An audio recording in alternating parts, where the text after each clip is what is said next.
Nell'immaginario collettivo, il Nepal rappresenta il regno delle grandi montagne himalayane, dei lunghi trekking, oltre che la meta ideale per i viaggi fuori dal tempo. Terra di confine tra India e Cina, il Nepal è anche il luogo delle antiche culture, delle profonde spiritualità, con straordinari templi e monasteri dal fascino mistico che ne raccontano la storia. La sua capitale, Kathmandu, complicata, caotica e vivace nello stesso tempo, affascina con i suoi templi e pagode ed i suoi tesori architettonici ammassati gli uni vicini agli altri e le strette viuzze diventate importante punto di vita turistico commerciale. Molto spesso i templi induisti si fondono in armonia con quelli consacrati al culto del Buddha, un segno ammirevole di tolleranza e rispetto reciproco fra la religione induista praticata dall'85% della popolazione con quella buddista professata da poco più del 10% dei nepalesi. In Nepal è profondo il senso della fede e della spiritualità che si manifestano ogni giorno anche attraverso semplici gesta di riconoscenza verso l'una o verso l'altra divinità. Purtroppo il Nepal è anche uno dei paesi più poveri al mondo, con servizi ed infrastrutture spesso insufficienti, dove la disoccupazione è altissima, il lavoro sottopagato ed elevato lo sfruttamento minorile. Molti problemi si sono accentuati ancor più dopo il devastante terremoto del 25 aprile 2015 di magnitudo 7,8 della scala Richter, che ha causato oltre 9.000 vittime ed una devastazione che ha messo a repentaglio la vita e l'economia di questo popolo meraviglioso. Il turismo è la più grande fonte di introiti di valuta straniera del paese, con oltre 1 milione di visitatori all'anno, in costante crescita. Il PIL pro capite, ora di $728, dovrebbe raggiungere quota 1000 in un triennio, pronostico della Banca Mondiale.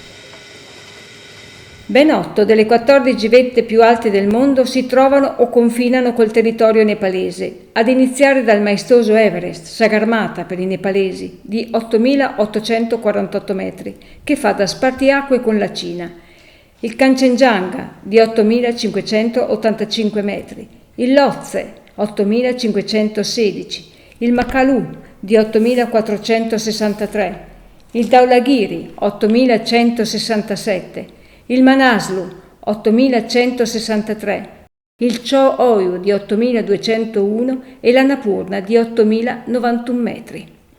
La lunga catena himalayana a nord del paese esalta con i suoi panorami e profili mozzafiato, richiamando da tutto il mondo frotte di turisti in cerca di svago ed avventura.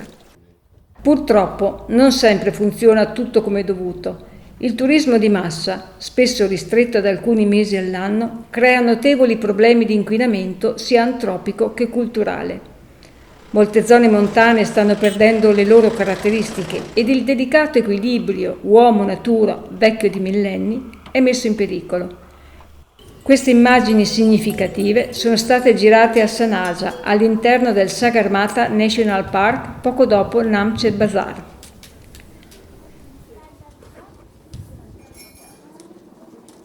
Fortunatamente c'è chi va controcorrente, proponendo itinerari nuovi, rispettosi dell'ambiente e delle comunità che lo vivono.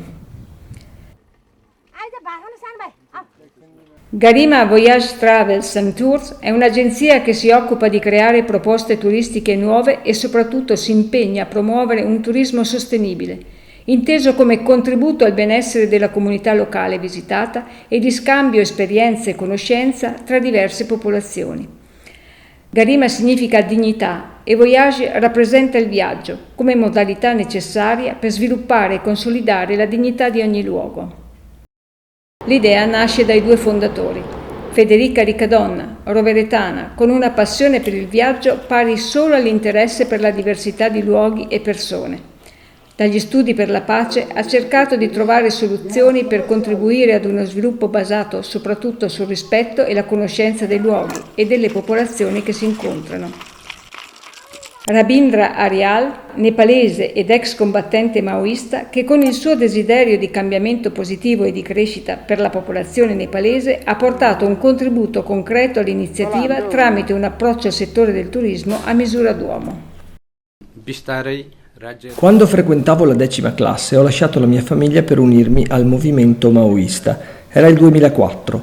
All'epoca chi non aveva opportunità economiche non poteva studiare. Il sistema delle caste bloccava le persone. Coloro che avevano soldi e potere mettevano in schiavitù le classi inferiori, togliendo loro ogni dignità ed in particolare alle donne. La grave situazione mi faceva pensare a come risolvere questi problemi. In quel periodo i maoisti avevano già iniziato la loro battaglia e ho cominciato a condividere il motivo per cui stavano combattendo e a pensare a cosa avrei potuto fare io. Le risposte dei maoisti a queste domande mi hanno motivato a unirmi a loro e così ho deciso di lasciare la mia famiglia e partecipare attivamente al movimento di liberazione. Durante quel periodo ho avuto la possibilità di attraversare molte zone del Nepal e approfondire tante problematiche relative alla condizione del popolo nepalese. Il conflitto tra Stato e maoisti cresceva e, come membro attivo dell'Esercito Popolare di Liberazione, ho vissuto la grave situazione che ha causato molti danni, vittime e migliaia di feriti. Io stesso ho dovuto portare i corpi dei miei amici caduti. Nonostante la situazione drammatica, ho continuato fino a quando il movimento non si è concluso. Lentamente lo Stato ed i ribelli hanno trovato un accordo di pace, firmato nel febbraio del 2006 e gradualmente il Nepal è andato avanti in questo processo. Dopo gli accordi, il mio ruolo nel movimento, ora pacifico, è continuato per consolidare la Repubblica. A questo proposito il partito maoista ha istituito la Lega Giovani Comunisti, che adotta modalità diverse di propaganda e di intervento direttamente a contatto con le persone. Il Nepal ha cominciato a cambiare lentamente e anch'io seguo questo cambiamento.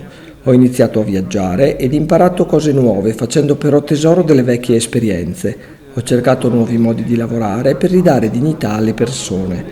Per questo ho pensato che il turismo fosse un'ottima opportunità di crescita, visto il potenziale sviluppo nelle nostre splendide zone himalayane.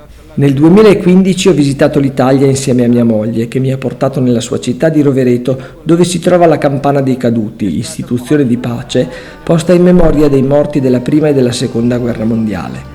Tra le 95 bandiere di diversi stati mancava però la bandiera nepalese, che avrebbe potuto simboleggiare la fine del conflitto in Nepal. Dopo 3 anni di lavoro e con l'approvazione del nostro governo, il 24 giugno 2018 finalmente la nostra bandiera è stata issata a fianco delle altre nazioni come messaggio di pace e stabilità nella comunità internazionale. Il progetto di mappatura e identificazione di sentieri, ideato per promuovere un turismo rurale vissuto a un passo lento nella zona di Melamci e realizzato con l'aiuto tecnico della SAT, Società Alpinisti Tridentini, risponde a questo obiettivo: contribuire ad un turismo sostenibile che porta effettivi benefici alla comunità locale e permetta una conoscenza diretta delle popolazioni.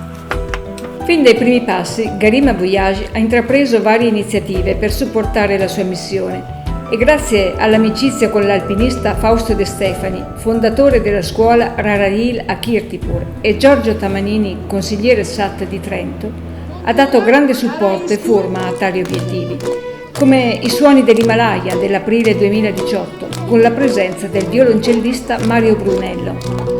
Poi, nel giugno 2018, con la prima edizione del Peace Tour in Italia, che ha visto la partecipazione del sindaco del comune di Melamci, Mr. Aryal, di Sua Eccellenza l'ambasciatore del Nepal e della rappresentante del consolato italiano in Nepal, Sabina Seresta, finalizzata all'adesione del Nepal alla Fondazione Campana dei Caduti di Rovereto in Trentino. Dopo l'inserimento ufficiale della bandiera nepalese tra i paesi già presenti ed i 100 rintocchi della campana fusa con il bronzo dei cannoni delle nazioni partecipanti alla Prima Guerra Mondiale, il Peace Tour è proseguito con la visita al cimitero di guerra di Monte Cassino, nel Lazio, in ricordo dei molti nepalesi che hanno sacrificato la loro vita in Italia nell'ultimo conflitto mondiale. Il Peace Tour ha inoltre permesso a 2 comunità di conoscersi e scambiarsi idee e progetti.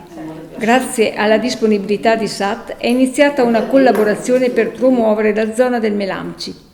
La vicinanza a Kathmandu e l'essere quasi sconosciuta al turismo di massa, Melanci è la zona che meglio si presta a un turismo sostenibile e fonte di reddito per la comunità. In particolare, per valorizzare questo territorio e riconoscere la centralità della popolazione locale, le tradizioni e la cultura, è stato ideato un progetto di creazione e mappatura di sentieri per favorire lo scambio tra le comunità, promuovere la pace, il benessere e il raggiungimento degli obiettivi di sviluppo sostenibile 2030 attraverso il turismo. Il comune di Melanci si è attivato incaricando Garima Voyage di occuparsi della realizzazione del progetto e supportare in vari modi il team composto da un gruppo di volontari nepalesi selezionato e preparato per la realizzazione delle varie attività.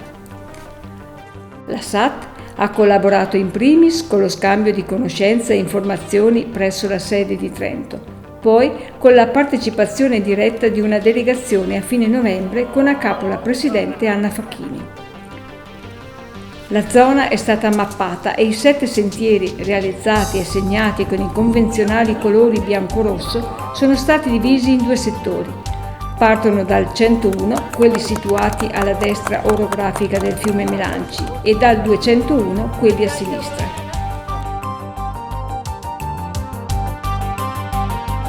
Si sta lavorando ora alla creazione di carte topografiche e alla geolocalizzazione dei sentieri con il sistema GPS. Nel lungo periodo la collaborazione con la SAT proseguirà e si svilupperà attraverso formazione e ulteriori missioni tecniche. I nuovi itinerari permetteranno ai visitatori di conoscere il territorio in maniera più approfondita e alla comunità locale di sostenere e sviluppare il proprio valore e dignità territoriale.